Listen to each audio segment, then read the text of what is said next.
Hello. Thank you for watching the video till the end. My goal is to reach 1,000 subscribers on my YouTube channel. If you're interested in this type of content, please subscribe.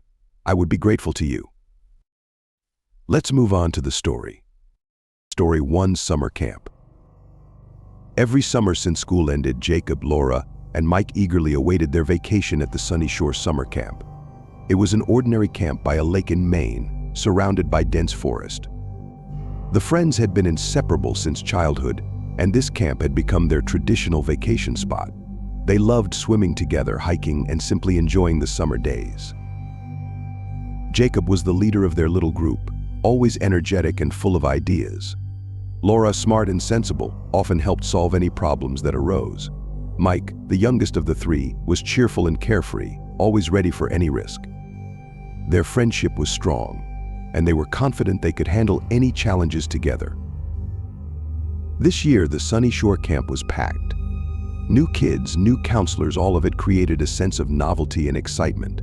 But on the third day of camp, something strange happened. One morning, Jacob didn't show up for breakfast. Laura and Mike immediately sensed something was wrong. They knew Jacob would never miss morning exercises and breakfast. He probably went to the lake, Mike suggested, trying to calm Laura down. They headed to the lake, but he wasn't there. After several hours of searching the entire camp, it became clear Jacob had disappeared. Panic ensued. The counselors and the camp director immediately organized a search that lasted until nightfall. But Jacob was nowhere to be found. The next day, police and rescuers arrived at the camp. Large-scale searches began in the forest and around the lake. Laura and Mike couldn't sit idly by either. They decided to search for their friend themselves. In the evening, when most of the camp had settled down, they sneaked out of their tents and headed into the forest. "Maybe he went down the path we found last year," Laura suggested. Mike nodded.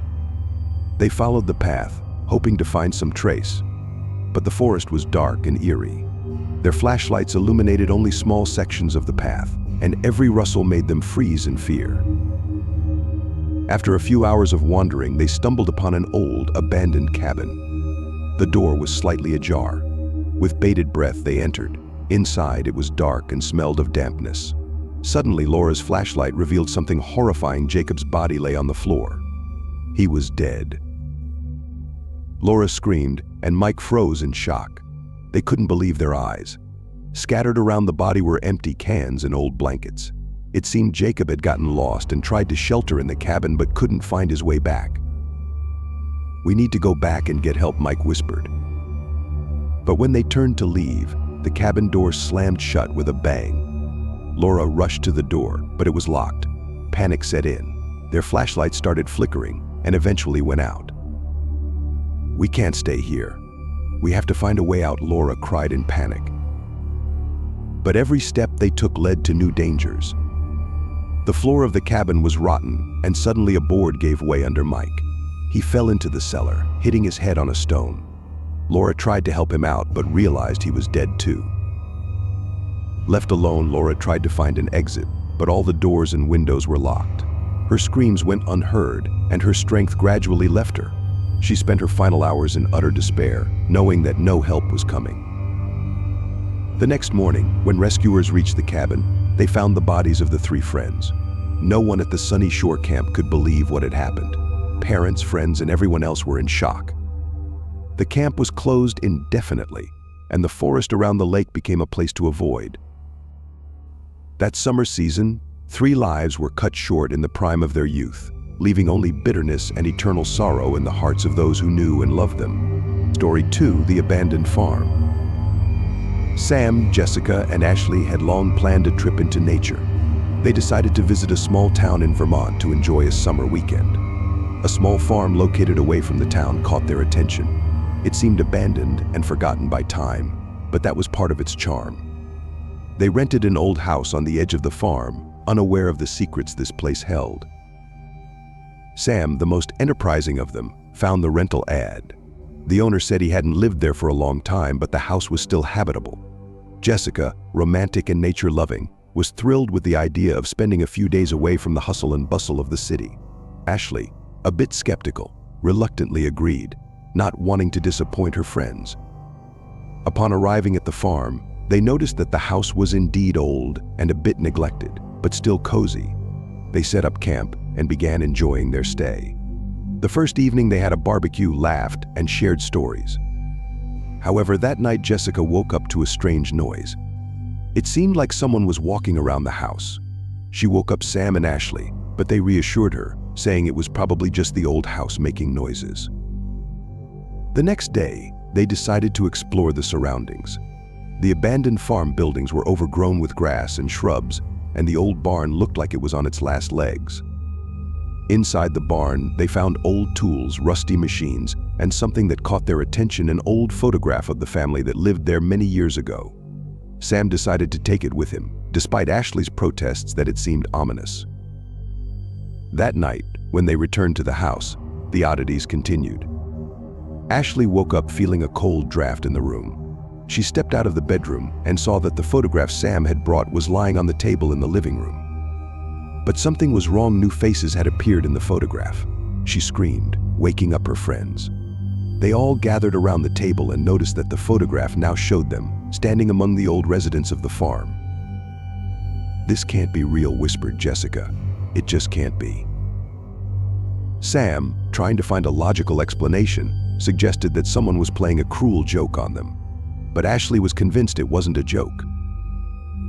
"We need to leave," she insisted. "This place is cursed." However, Sam and Jessica were not ready to give up so quickly. They decided to spend one more night, hoping that everything would be okay. On the last night, they decided not to split up and stayed together in the living room. They laid out their sleeping bags and tried to sleep, but sleep wouldn't come. A suffocating silence surrounded them, interrupted only by the sounds of nocturnal animals. Around midnight, the real nightmare began. Doors began to creak, floorboards squeaked, and then they heard heavy footsteps on the second floor. Sam, gathering all his courage, took a flashlight and went upstairs, followed by Jessica and Ashley. But on the second floor, they found nothing but dusty rooms and old furniture. When they returned to the living room, they were met with a new horror. The photograph on the table had changed again. Now it showed only the three of them, but their faces were twisted in terror. That was the last straw. "We're leaving right now," Jessica shouted. They started packing in a hurry. But when they stepped outside, they noticed all their cars were gone. Panic set in. Suddenly, they heard a grinding noise, and the house door slammed shut on its own. They ran to the road, hoping to find help, but found themselves surrounded by dense forest. It seemed the farm had sucked them into its sinister world with no way out. They decided to return to the house to try to find a phone or radio. Inside the house, the final horror awaited them. In the living room sat the family from the photograph, alive and real, but their faces were contorted in pain and suffering. "Why did you come here?" whispered one of the ghosts. "We can't leave this place, and now you can't either." Sam, Jessica, and Ashley tried to run, but the doors slammed shut again, and the windows were firmly boarded up. The light began to fade, and the shadows of the ghosts surrounded them. In the morning, local residents found the house empty. There were no traces of the friends, except for the photograph on the table, now showing Sam, Jessica, and Ashley alongside the old residents. The farm fell silent once more, hiding its dark secrets and new victims. Story 3: Disappearance on Route 66. Jennifer, Tom, and Alex had always dreamed of a trip along the famous Route 66.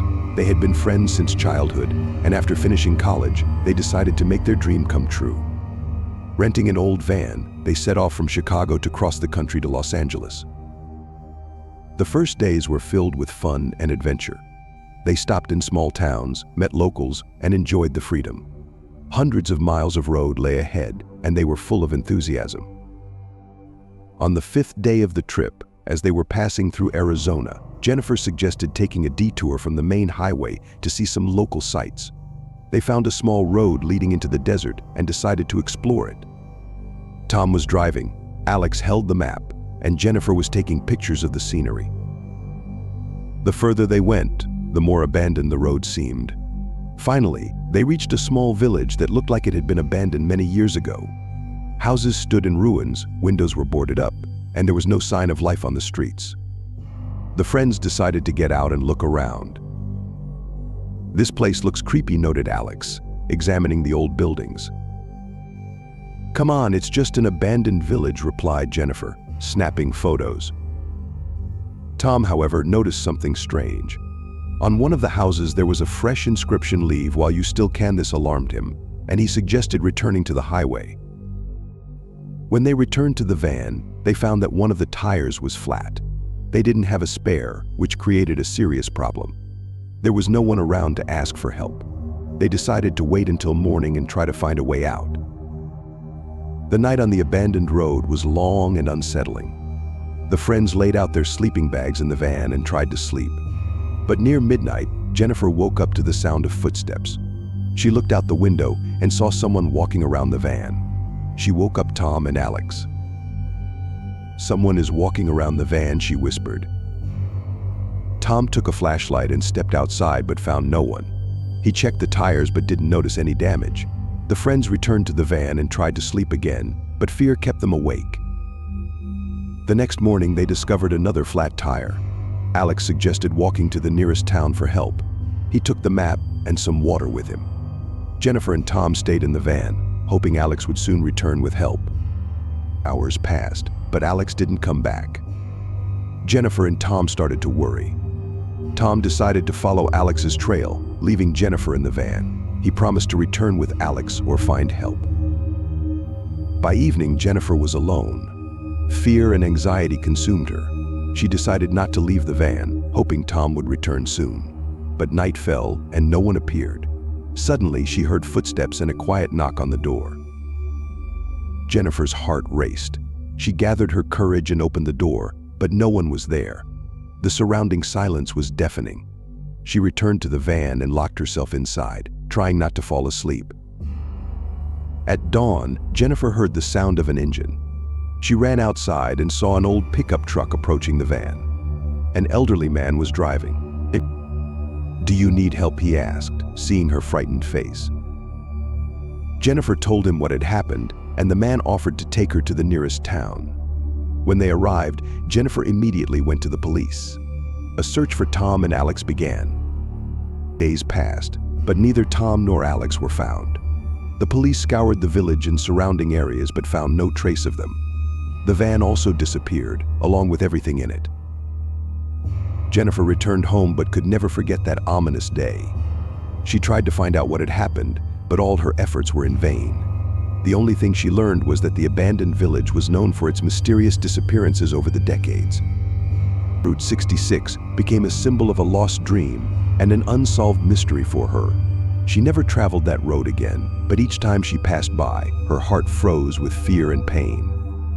Years passed, but stories of mysterious disappearances on Route 66 continued to frighten travelers. No one knew what really happened in those abandoned places, and no one wanted to find out.